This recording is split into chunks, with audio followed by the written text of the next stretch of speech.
आगे क्रम में देखिए, क्रम ऐसा कहा जाता है उत्तरार्ध और पूर्वार्ध। भागवत में 2 भाग है दशम स्कंद के।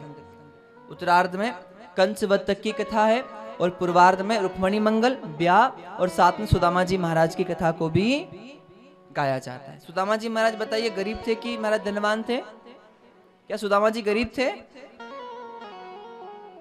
उस दिन कहा था ना, गरीब कौन? जिसके पास गाड़ियां हैं, घर है, सारी सुविधाएं हैं वो, या फिर जिसके पास कुछ नहीं है पर मन बड़ा है? जिसका मन छोटा है ना, सब सुविधा होने के बाद भी वो गरीब, और सुविधाएं नहीं है फिर मन बड़ा है।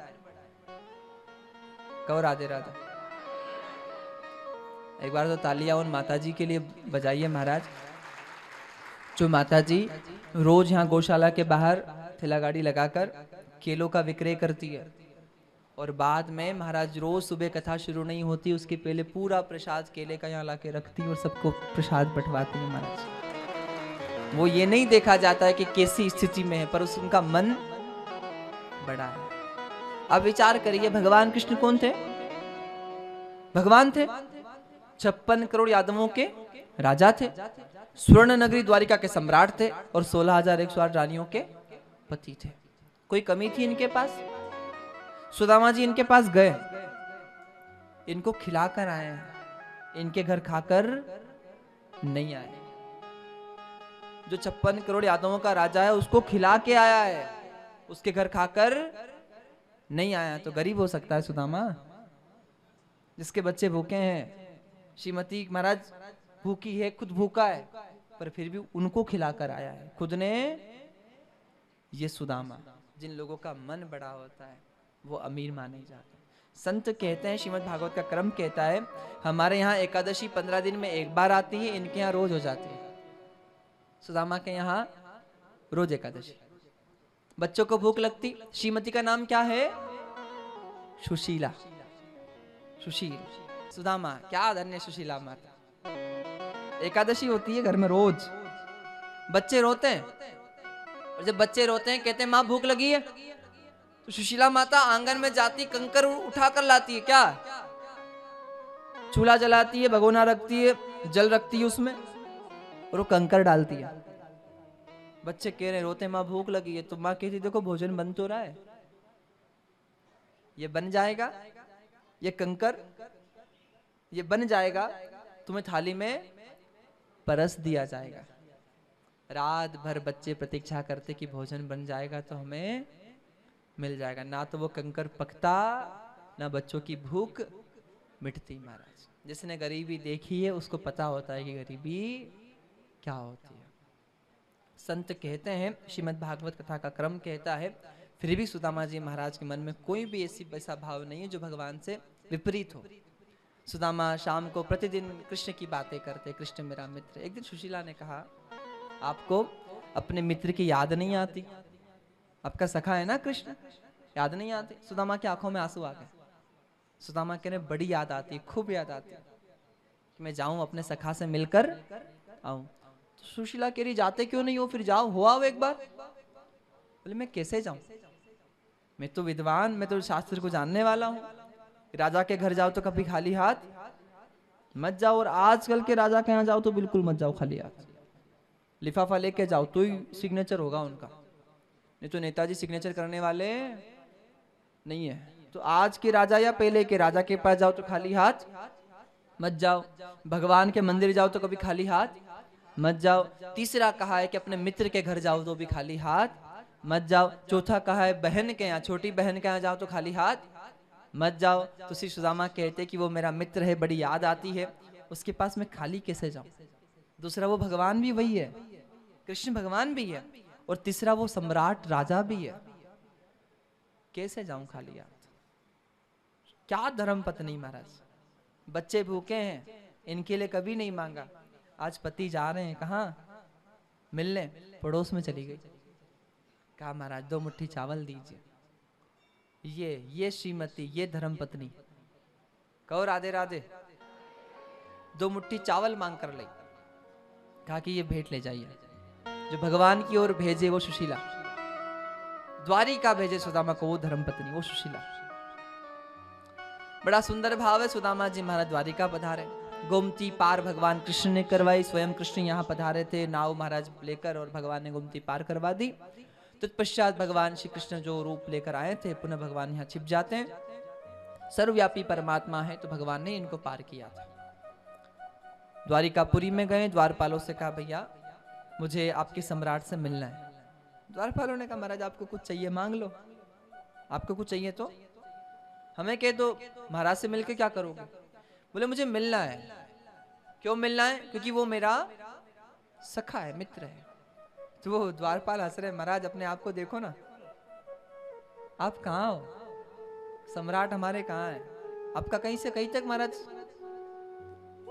हो ही नहीं सकता आपके मित्र वो। बोले नहीं वो मित्र है, मुझे देखकर मत सोचो कि वो मेरा मित्र नहीं हो सकता।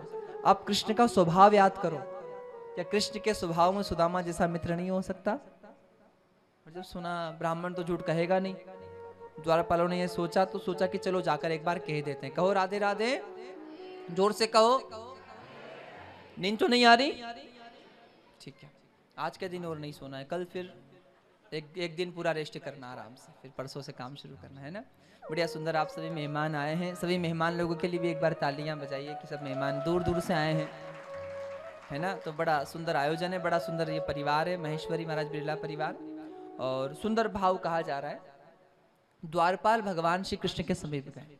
भगवान श्री कृष्ण की सेवा में रानियां थी, और सभा में जाकर भगवान कृष्ण को द्वारपालों ने प्रणाम किया और कहा प्रभु आपसे कोई मिलने आया है।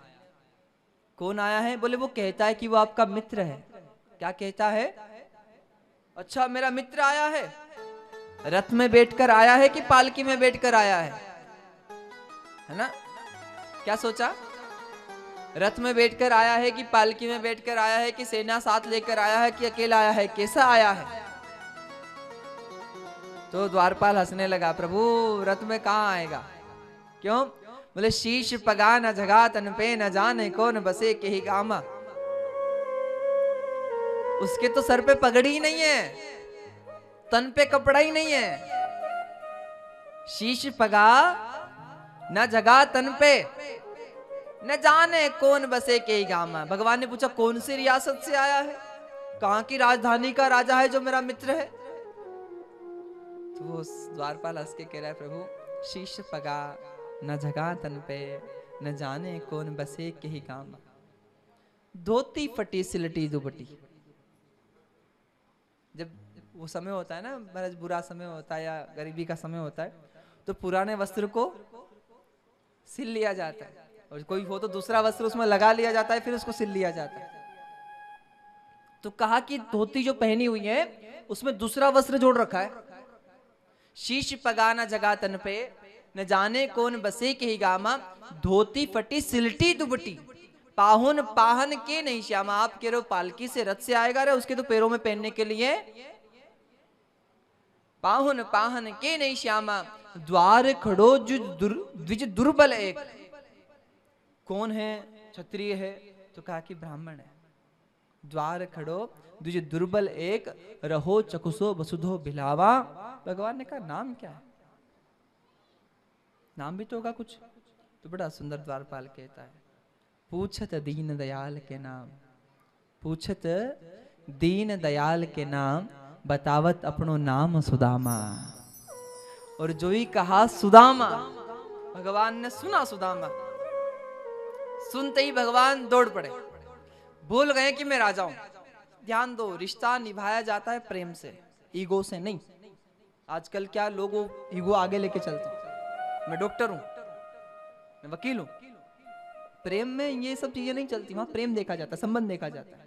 भगवान भूल गए कि मैं 56 करोड़ यादवों का राजा हूं। भगवान भूल गए कि मैं 16,108 रानियों का पति हूं। भगवान भूल गए कि मैं ब्रह्मा हूं। दौड़ पड़े, एक संबंध याद रहा, कौन सा? मैत्री का, मित्रता। सुदामा आया है और ये ऐसे संबंध निभाया जाता है। दौड़ पड़े, रानियां दौड़ रही है। क्या हुआ प्रभु? द्वारपाल दौड़ रहे, सैनिक दौड़ रहे हैं। 56 करोड़ यादवों के सम्राट, सोचिए आप कितना बड़ा प्रोटोकॉल होगा भगवान का। वो परमात्मा दौड़ रहे हैं, ना मुकुट पहना है ना पीतांबर पहना है, दौड़े जा रहे, बस ये शब्द बोल रहे हैं, मेरा मित्र आया, मेरा सुदामा आया, मेरा भैया आया। दौड़े जा रहे हैं, दौड़े जा रहे हैं, द्वार पर चले गए। सुदामा ने देखा कृष्ण आ गए। आहा, सुदामा के मुख से यही निकला, कन्हैया सोचा था तू बदल गया होगा, पर जैसा गुरुकुल में तुझसे मिला था आज भी तू वैसा का वैसा ही है महाराज। और सुदामा कृष्ण के इस प्रेम को देखकर रोने लगे। और इस प्रेम को देखकर जब सुदामा रोने लगे, उसी क्षण महाराज भगवान कृष्ण ने सुदामा को जब देखा तो देख सुदामा के दीन दशा, करुणा करके करुणा निधि रोए। भगवान रोने लगे कि मेरे होते मेरे सखा की ये स्थिति है, ये मेरा मित्र है। रोने लगे। भगवान को जब रोता सुदामा ने देखा, दौड़ पड़े सुदामा जी महाराज, और भगवान श्री कृष्ण सुदामा को अपने गले लगा ले। पूरे द्वारिका के लोग आश्चर्य में हैं। वो बड़े बड़े सेनापति, सेठ, वैश्य महाराज सोच रहे ये कौन है। वो रानियां सोच रही कौन महाराज जी, सखा कौन सा है, इसके लिए भगवान महाराज पैदल चल कर आए हैं। किसी को लेने दरवाजे नहीं गए, खाली सुदामा को लेने दरवाजे गए थे भगवान। बाकी बड़े बड़े राजा महाराजा दरबार में आकर हाथ जोड़कर खड़े रहते थे, भगवान की प्रतीक्षा करते कब आएंगे भगवान सुधर्मा सभा में। पर दरवाजे सुदामा को लेने। भगवान कह रहे हैं क्या दशा बना रखी तूने।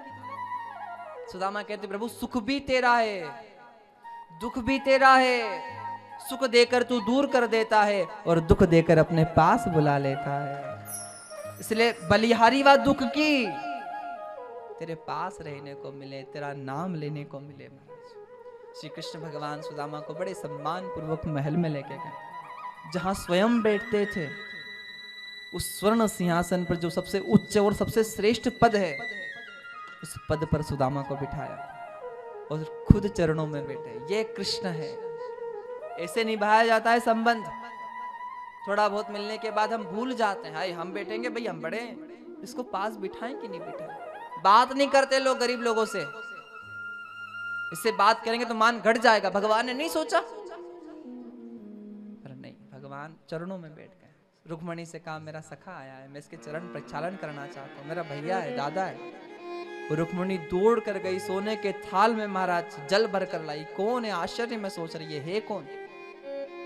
और उस क्षण श्री संत जन कहते हैं देख सुदामा की दीन दशा, करुणा करके करुणा निधि रोए। और पानी परात को हाथ छुयो नहीं, नैनन के जलसू पगद होए। आज भगवान स्वयं रोए भक्त की दशा देखा। शाम के समय बड़ा सुंदर महाराज सुदामा जी महाराज का सत्कार हुआ है। तत्पश्चात भगवान ने तिलक किया है, श्रीवान किया। तत्पश्चात भगवान ने भोजन हुआ। तत्पश्चात सुंदर सुंदर वस्त्र महाराज पहनाए हैं। तत्पश्चात भगवान श्री कृष्ण ने पूछा विवाह हुआ, बोले हुआ है। भाभी बोले बढ़िया सुंदर महाराज सुशील है, तो भाभी ने देवर के लिए कुछ भेजा भी होगा, है ना, सुशील है तो कुछ भेजा होगा। सुदामा दे नहीं रहे, क्या भेजा था, चावल नहीं दे रहे। क्यों नहीं दे रहे, क्योंकि ये कृष्ण की ये रानियां क्या सोचेगी, एक मित्र मिलने आया है इनसे, क्या लाया है इनके लिए। ये प्रजा क्या कहेगी, हमारे सम्राट का मित्र कैसा है, क्या लाया, इसका मान घट जाएगा। नहीं दे रहे, भगवान ने कहा देना पड़ेगा। सुदामा रोने लगे। सुदामा कह रहे प्रभु मेरा मुझ में कुछ नहीं, जो कुछ है सो तोय, तेरा तुझको सौंपता क्या लागत है। दुख मेरा नहीं है, सुख मेरा नहीं है, तूने दिया है तो दुख भी तुझे अर्पण है और सुख भी तुझे अर्पण है। हवा चलती है तो मेरे घर की छत उड़ जाती है, आंधी की फूफर से फूस उड़ जातो, कुटिया बहावते असुआ बरसात में, भाग्यन के भाजन थे भर के रे मित्र श्याम, भेजी तेरी भाभी ने दरिद्रता सौगात में। क्या भेजेगी, अमीरी तेरी और गरीबी भी तेरी। और ये चावल नहीं, ये मेरा सब कुछ भगवान सुदामा कृष्ण को अर्पण करते। ये संपत्ति थी टोटली, क्या कितनी संपत्ति थी, सब कुछ। इसके सिवा सुदामा के पास कुछ भी नहीं था। और संत कहते हैं सुदामा के पास श्री कृष्ण ने सोचा कि आज मेरे मित्र ने मुझे अपना सब कुछ दिया है, तो मैं भी अपना सब कुछ सुदामा को अर्पण कर देता हूं। भगवान ने चावल लिए, एक मुट्ठी प्रसाद पाया, भगवान त्रिलोकीनाथ हैं, एक लोक दिया। दूसरी मुट्ठी प्रसाद पाया तो दूसरा लोक भी सुदामा के नाम कर दिया। तीसरी मुट्ठी पाकर सुदामा को वैकुंठ भी देने वाले थे।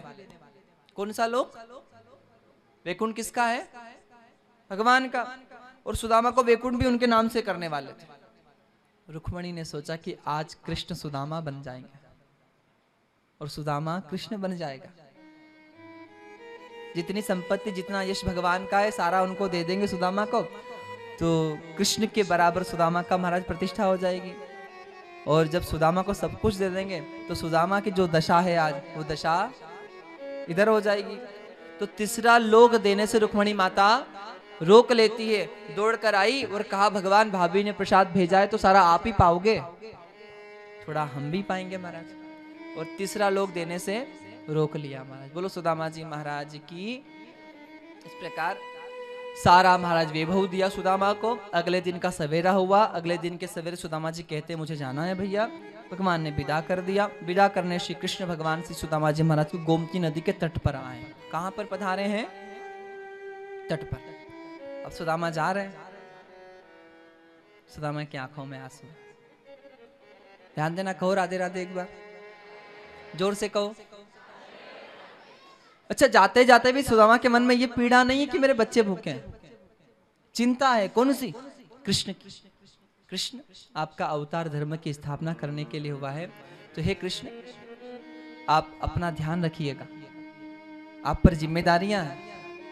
अच्छा, आपको ऐसा कौन कहता है कि अपना ध्यान रखना? माता पिता, इसके अलावा आपसे कोई नहीं कहेगा कि अपना ध्यान रखना। सबको अपना स्वार्थ चाहिए, अपना काम हो जाए। पर एक माता पिता कहते हैं कि आप अपना ध्यान। श्री कृष्ण जब गोमती के तीर पर हैं, सुदामा विदा कर रहे हैं। सुदामा जी महाराज ने कृष्ण को देखा। देखते देखते आंख में आंसू आ गए सुदामा के। और सुदामा ने कृष्ण के सर पर हाथ रखा। किसके? सुदामा ने कृष्ण के, त्रिलोकीनाथ परमात्मा के सर पे हाथ रखा और कहा कन्हैया तू अपना ध्यान रखना भैया, ये संसार बड़ा स्वार्थी है और आप धर्म की स्थापना करने आए हो, आपको बड़ा हमारा संघर्ष करना पड़ेगा, इसलिए अपना भी ध्यान। और जैसे ही कृष्ण ने सुना कि ये सुदामा नहीं बोल रहा, ये नंद बाबा बोल रहे हैं। कौन? क्योंकि ठाकुर जी गोकुल में थे, छोटे थे, तब नंद बाबा गोदी में बिठाकर कृष्ण के सर पर हाथ रखकर कहते थे कन्हैया अपना ध्यान रखना। आज सुदामा कह रहा है, और जब सुदामा ऐसा कह रहा है तो आज कृष्ण को सुदामा में नंद बाबा नजर आ रहे हैं। और श्री कृष्ण भगवान श्री सुदामा जी के गले लग जाते हैं और एक बच्चे की तरह रोने लगते हैं महाराज। भगवान श्री कृष्ण को सुदामा समझाते हैं, समझाकर विदा किया। गोमती पार करवा दिया गया है और पुनः सुदामा अपने घर आए हैं। एक और भाव ध्यान से सुनना। सत्संगी कौन?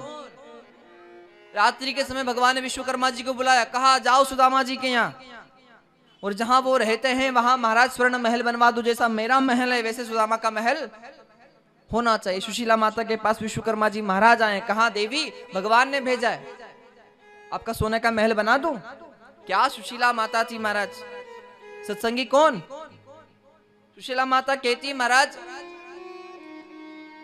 जिनके घर के चावल खाकर भगवान ने हमें वैभव दिया है ना, वो चावल हमारे घर के नहीं थे, वो चावल तो पड़ोसी के थे। इसलिए आपको सोने का महल बनाना है तो हमारा मत बनाइए, हमारे पड़ोसी का बना दीजिए महाराज। ये सत्संगी। आजकल तो दुनिया दुखी हो रही है, अपने सुख से सुखी कोई नहीं है, पड़ोसी के सुख से दुखी हो रहे हैं लोग। इसको क्यों मिल रहा है? क्यों नहीं मिलेगा? उसका कर्म है, तू भी कर, तुझे ही मिलेगा। एक देवता महाराज, एक व्यक्ति को शंकर जी के दर्शन हो गए। ध्यान से सुनना। शंकर जी के दर्शन हुए तो महाराज शंकर जी कह रहे हैं क्या चाहिए? बोले कुछ नहीं चाहिए। तो फिर शंकर जी ने एक घंटी दी, गरुड़ घंटी, इसको बजा देना, जो मांगेगा इच्छा पूरी हो जाएगी। पर जितना तू मांगेगा उससे डबल मिल जाएगा पड़ोसी को। सोचे कि भाई तपस्या मैंने की, फायदा पड़ोसी का क्यों करूं, नहीं बजाऊंगा। घर आया, अगले दिन सवेरे काम करने चला गया। श्रीमती से कहा था घंटी बजाना मत। अगले दिन सवेरे श्रीमती पूजा करने लगी तो घंटी बजा दी। घंटी बजी तो भाई आकाशवाणी हुई, देवी कुछ मांगो। तो ये देवी कह रही है महाराज जीवन हो गया कुटिया में रहते रहते, हमारा एक अच्छा घर ही बना दो। तो जैसे ही कहा तो सुंदर घर बन गया। इसका 1 मंजिल बना था, पड़ोसी का 2 मंजिल हो गया। फिर इसने कहा कि हमारे घर तो गाड़ी नहीं है, भैया 2 पहिए की गाड़ी हमारे घर हो जाए। तो इसके घर 2 पहिए की गाड़ी आ गई, पड़ोसी के घर 4 पहिए की आ गई। अब जब संत कहते हैं शाम को वो वापिस महाराज ऑफिस से घर आया, उसने देखा कि अपना तो 1 ही मंजिला, पड़ोसी का 2, अपने घर 2 पहिए वाली गाड़ी है, पड़ोसी के यहाँ 4। तो ये आया सीधे घंटी बजाई, और घंटी बजाकर कह रहा है कि मेरी एक आंख फूट जाए। क्या कह रहा है? एक आंख। तो पड़ोसी की ये कह रहा है मेरा एक पैर, मेरे आंगन में कुआं हो जाए। ऐसे लोग हैं। बोलो भक्त और भगवान की।